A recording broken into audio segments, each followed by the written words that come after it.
बच्चों, कक्षा 11 विषय जीव विज्ञान में हम बैक्टीरिया का वर्गीकरण यानी मोनेरा जगत का वर्गीकरण पढ़ रहे थे। तो उसमें बता दें, पिछले वीडियो में आपने पढ़ा था जो मोनेरा जगत है उसे 3 भागों में बांट देते हैं। एक यू बैक्टीरिया, 3 नहीं 2 ही भागों में, और एक आर्की बैक्टीरिया।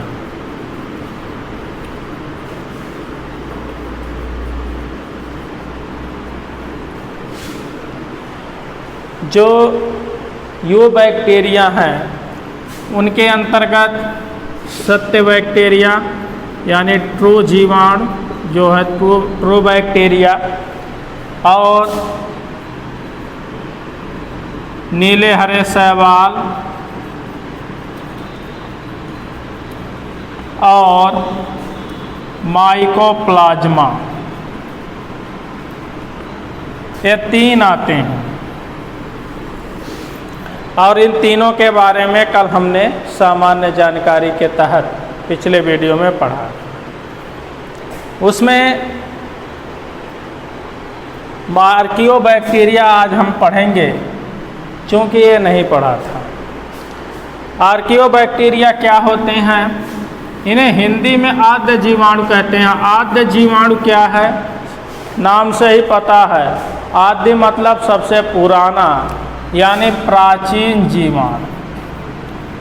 कहने का तात्पर्य है पृथ्वी पर ये सबसे पहले उत्पन्न हुए, सबसे प्राचीन हैं। उत्पत्ति जब हुई वायरस के बाद जीवों की उत्पत्ति जब हुई तो ऐसा माना जाता है कि इनकी उत्पत्ति सर्वप्रथम हुई, यानी मोनेरा जगत के ही जीव सबसे पहले बने। बैक्टीरिया है सबसे पहले, लेकिन उस बैक्टीरिया में जो है आर्की बैक्टीरिया ये सबसे पहले बने, इनसे पहले कोई नहीं बना। ये सबसे पहले बने, बाद में इन्हीं का स्थान सत्य जीवाणुओं नीले हरे शैवालों आदि ने ले लिया। अब ये पृथ्वी पर बहुत कम मात्रा में ही उपलब्ध हैं, कम मात्रा में ही पाए जाते हैं। अब इनके बारे में हम पढ़ते हैं। आर्कियोबैक्टीरिया इस संसार के सबसे प्रथमतः है और प्राचीन जीव हैं। इन्हें आद्य जीवाणु कहा गया है और ये प्रतिकूल से भी प्रतिकूल परिस्थितियों में रहने के लिए सक्षम है। ये -40 डिग्री सेंटीग्रेड तापमान पे भी रह लेते हैं। एक गर्म जल के झरनों में भी पाए जाते हैं, वहाँ भी बड़े आराम से रह लेते हैं। जो गर्म जल के झरनों में साइबेरियन प्रदेश वगैरह में हैं, वहाँ भी ये पाए जाते हैं। -14 डिग्री सेल्सियस पर जहाँ बर्फ़ ही बर्फ़ गिरती है, वहाँ भी ये आराम से अपने आप को सरवाइव कर लेते हैं, वहाँ भी पाए जाते हैं। कोई प्रॉब्लम नहीं होती इन्हें को जीने में। दूसरी बात ये है कि ये ज़्यादातर दलदली स्थानों पर और गैस जहाँ पर दलदली स्थान हो और कार्बनिक पदार्थ जहाँ सड़ रहे हों, वहाँ पर भी ये अधिक मात्रा में पाए जाते हैं। जैसे गोबर की खाद है, यानी गोबर में ये ज़्यादा पाए जाते हैं, सड़े गोबरों में। तो वहाँ पर ये सड़े गोबर से का अपघटन करके मेथेन गैस उत्पन्न करते हैं, CH4। इसीलिए इनकी 2 जातियां इसी आधार पर मेथेन के नाम पर भी उनका नाम पड़ गया, मेथेनोजन।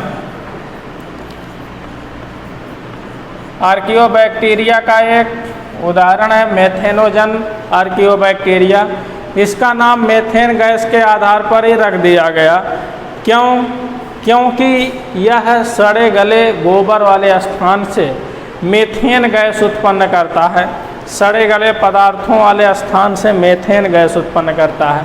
जब उनका डिकम्पोजिशन करता है, उनको डिकम्पोज करता है गोबर वगैरह को, तो यह मेथेन गैस उससे निकलती है।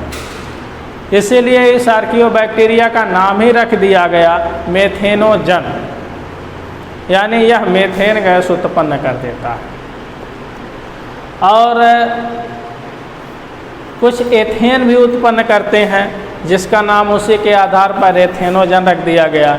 तो ये आर्कियोबैक्टीरिया के उदाहरण हैं मेथेनेजन, जो मेथेन गैस उत्पन्न करता है। ऐसा पूछा जाता है कि वह कौन सा बैक्टीरिया है जो मेथेन गैस उत्पन्न करता है, तो आर्कियोबैक्टीरिया है। उस आर्कियोबैक्टीरिया का नाम है मेथेनोजन। कई बार आप लोगों ने सुना होगा कि जैसे गोबर वाले स्थानों पर या दलदली वाले स्थानों पर या गहरे कुओं की सफाई आदि करते समय लोगों की जहरीली गैस निकलने से मौत हो जाती है। तो वास्तव में यह वही होता है कि वहाँ पर वह बहुत दिन तक सड़ा हुआ ऐसी जगह हो जहाँ पे बहुत दिन तक सड़ा हुआ गोबर रखा हो और खाद गोबर की हो, वहाँ पर वर्षों से कोई ना जाता हो, तो वहाँ पर आर्कियोबैक्टीरिया के मेथेनोजन बैक्टीरिया वहाँ पर उत्पन्न हो जाते हैं उनका डिकम्पोज करने के लिए।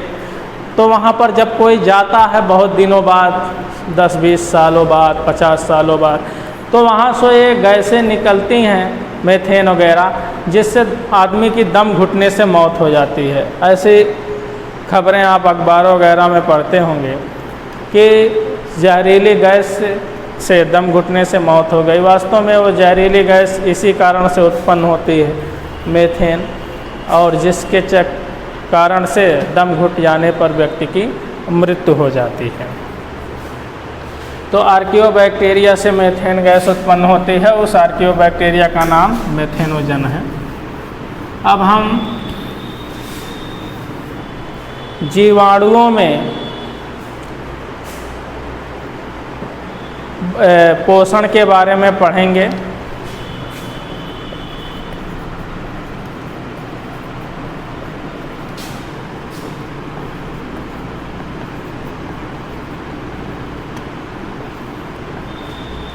देखिए, जो बैक्टीरिया हैं वह मूलतः अपघटनी यानी अपघटक हैं, डीकम्पोजर हैं।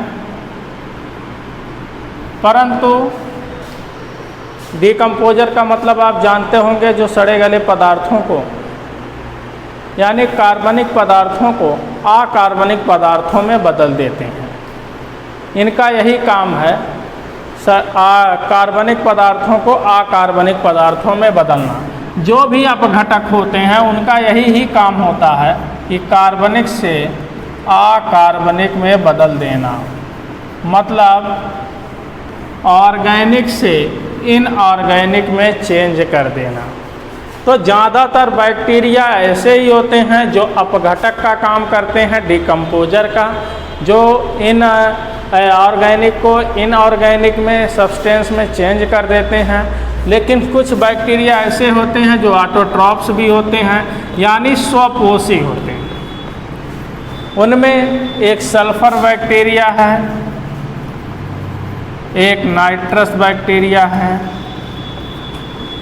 ठीक, सल्फर बैक्टीरिया देखिए, ये भूमि में उपस्थित सल्फर को ग्रहण करके अपना भोजन बना लेता है, और नाइट्रस बैक्टीरिया जो हैं ये वातावरण में उपस्थित नाइट्रोजन गैस को अवशोषित करके अपना भोजन बना लेता है।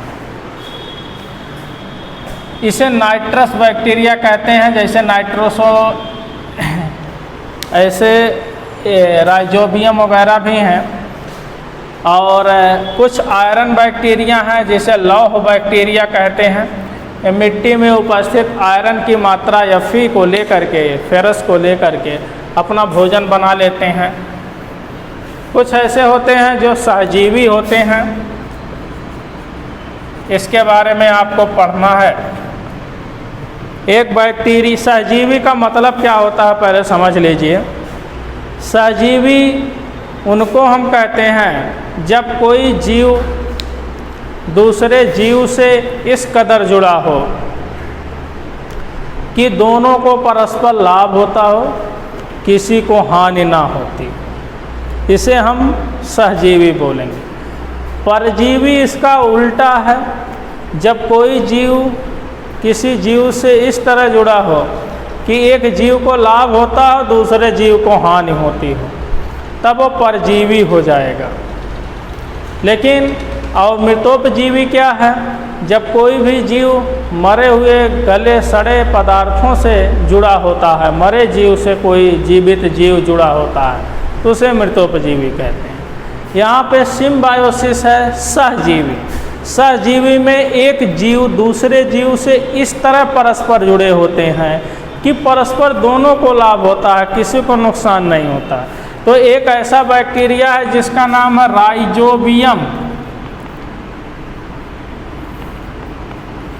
ये पूछा जाता है बार बार परीक्षाओं में, इसको देखिएगा। एक बैक्टीरिया है राइजोबियम जीवाणु, यानी राइजोबियम बैक्टीरिया, जो सहजीवी का प्रदर्शन करता है। कैसे? जितनी दलहनी फसलें हैं, दलहनी मतलब जिनसे हमें दाल मिलता है, जैसे अरहर है, चना है, मटर है आदि है। देखिए दलहनी फसलों की जड़ों में ये पाया जाता है, ठीक है। दलहनी फसलों की जड़ों में गांठें पाई जाती हैं, ऐसे देखिएगा ध्यान से। इन गांठों में लेग हीमोग्लोबिन नामक पदार्थ होता। अरहर की जड़ आप उखाड़ के कभी देखिएगा तो आपको ऐसा देखने को मिलेगा। इनमें लेग हीमोग्लोबिन नामक पदार्थ पाया जाता है। और ये जो राइजोबियम बैक्टीरिया है ना, इसी गांठ पे रुकता है आकर के, इसी गांठ से जुड़ा होता है और गांठ में उपस्थित लेग हीमोग्लोबिन से अपना भोजन लेता है। देख रहे हैं ना ध्यान से, लेग हीमोग्लोबिन से अपना भोजन लेता है। तो बदले में पौधे को देता क्या है? देखिए पौधे के लिए सबसे जरूरी तत्व है नाइट्रोजन। हमारे वातावरण में 76% नाइट्रोजन है, लेकिन दुख की बात यह है कि पौधे उसे वातावरण से डायरेक्टली ग्रहण नहीं कर सकते, सीधे नहीं प्राप्त कर सकते। उन्हें नाइट्रोजन लेने के लिए मृदा पर, जमीन पर निर्भर रहना पड़ता है, सॉइल पर, यहाँ, ठीक है। मृदा में उपस्थित नाइट्रोजन को ये लेते हैं। अब देखिए राइजोबियम क्या करता है? वातावरण में उपस्थित नाइट्रोजन को ग्रहण करके, वातावरण में उपस्थित नाइट्रोजन को ग्रहण करके उसे मृदा में स्थिरीकरण कर देता है, यानी मृदा में ला करके उसे रख देता है। किस रूप में? क्योंकि नाइट्रोजन को नाइट्रेट के रूप में रखा जाता है, NO3- के रूप में रखा जाता है, नाइट्रेट के रूप में। क्योंकि नाइट्रोजन का मृदा में स्थिरीकरण नाइट्रेट के रूप में होता है और उसी नाइट्रेट से पौधे नाइट्रोजन को लेते हैं। बात को समझने की कोशिश करिएगा। एक पौधे के लिए सबसे अनिवार्य और आवश्यक तत्व नाइट्रोजन होता है, जो वातावरण में 76% मौजूद है हमारे वायुमंडल में। परंतु और देखिए एक पौधे को केवल 46% ही नाइट्रोजन की ज़रूरत होती है और हमारे वायुमंडल में 76% नाइट्रोजन है। इतना नाइट्रोजन होने के बावजूद भी वायुमंडल में पौधे उसे सीधा ग्रहण नहीं कर सकते। उन्हें 46 की ज़रूरत है, वातावरण में 76 है, फिर भी वो नहीं ले सकते हैं, क्योंकि ऐसी उनके पास व्यवस्था नहीं है कि वो 76 से 46 अपने लिए ले सकें। उनको 46 लेने के लिए मृदा पर डिपेंड रहना है, मिट्टी पे डिपेंड रहना है। और मिट्टी में नाइट्रोजन का स्थिरीकरण मतलब रुकाव, क्योंकि नाइट्रोजन एक तत्व है ना जो अस्थिर तत्व है, केमिस्ट्री में आपने पढ़ा होगा। यह ऑक्सीजन से क्रिया करके नाइट्रेट के रूप में स्थिर होता है, तो मिट्टी में यह नाइट्रेट के रूप में नाइट्रोजन पाया जाता है और उसी मिट्टी में उपस्थित नाइट्रेट से पौधे नाइट्रोजन अपना 46% लेते हैं। तो अगर मान लीजिए मिट्टी में कम नाइट्रेट है तो पौधे कम नाइट्रेट पा पाते हैं, तो उनका विकास कम हो पाता है। तो राइजोबियम क्या करता है, वह इसकी सहायता करता है। कैसे करता है, उससे तो पहले एक सहायता लेता है, क्योंकि इसमें क्या है, अरहर या मटर या चने, जो दलहनी फसलें, उनके जड़ में गांठ है। उस गांठ में लग हीमोग्लोबिन नामक पदार्थ भरा होता है। उसी पदार्थ से राइजोबियम अपना भोजन लेता है और बदले में देता क्या है, वातावरण के नाइट्रोजन को अवशोषित करके मिट्टी में नाइट्रेट की मात्रा को बढ़ा देता है। हमने बताया ना, जितना मात्रा मिट्टी में रहेगी नाइट्रेट की, उतने पौधा लेगा। तो मिट्टी में नाइट्रेट की मात्रा को वो बढ़ा देता है। जब वो मिट्टी में नाइट्रेट की मात्रा को बढ़ा देता है तो पौधे भी नाइट्रोजन को आराम से ग्रहण कर लेते हैं, जो दलहनी पौधे हैं। जैसे उदाहरण के लिए देखो, अब आप सिंपल भाषा में समझिएगा। अरहर का पौधा है, अरहर की पौधों की जड़ में गांठें हैं। उस गांठ में राइजोबियम जीवाणु आके बैठा है। उस गांठ में लेग हीमोग्लोबिन नामक पदार्थ है। क्यों बैठा, क्योंकि उसका स्वार्थ छिपा है। उस गांठ में लेग हीमोग्लोबिन नामक पदार्थ है। उस लेग हीमोग्लोबिन नामक पदार्थ से वह राइजोबियम जीवाणु जो गांठ पर बैठा है भोजन ले रहा है। तो बदले में सहायता इसे भी करनी है, क्योंकि सहजीवी का नियम होता है कि दोनों को लाभ हो, किसी एक का ना हो। तो इसमें राइजोबियम क्या करता है, राइजोबियम वातावरण में उपस्थित नाइट्रोजन को नाइट्रेट के रूप में परिवर्तित करके मिट्टी में नाइट्रेट की मात्रा को बढ़ा देता है, क्योंकि पौधा हमेशा मिट्टी से ही नाइट्रोजन लेगा, नाइट्रेट के रूप में, NO3- के रूप में। वातावरण में तो है, जितना उसे चाहिए उससे बहुत ज़्यादा है, लेकिन वो ले नहीं पाता। वैसी व्यवस्था नहीं, हमारे तरह नाक नहीं है उसके पास कि वातावरण में उपस्थित गैस को ग्रहण कर ले। तो जब वो मिट्टी में नाइट्रेट की मात्रा राइजोबियम बढ़ा देगा तो मिट्टी में से जड़ें जो पौधे की हैं वो अवशोषित कर लेंगे नाइट्रोजन को, और पौधे को भी अपना वृद्धि एवं विकास करने के लिए एक आवश्यक तत्व नाइट्रोजन प्राप्त हो जाएगा। इस प्रकार से दोनों का लाभ होगा, राइजोबियम का भी लाभ होगा और पौधे का भी, अरहर के पौधे का भी लाभ होगा। तो इस प्रकार से यह सहजीविता का संबंध है, ये लोग प्रदर्शित करते हैं। पूछा जाता है सहजीविता का संबंध राइजोबियम किस प्रकार से दलहनी फसलों के साथ प्रदर्शित करता है, यह सहजीविता का संबंध क्या है, यह राइजोबियम सहजीवी पौधा है, इस कथन की पुष्टि कीजिए। तो इस प्रकार से आप बता सकते हैं। उससे छोटे छोटे क्वेश्चन भी पूछे जाते हैं। दलहनी फसलों पे कौन सा जीवाणु नाइट्रोजन का स्थिरीकरण करता है, राइजोबियम करता है। ये तो उत्तर प्रदेश की टेट परीक्षा में भी पूछा गया था कि कौन सा जीवाणु नाइट्रोजन का स्थिरीकरण करता है, राइजोबियम करता है। ठीक है, तो इसको आप अभ्यास कर लीजिएगा, शेष अगले वीडियो में बताया जाएगा।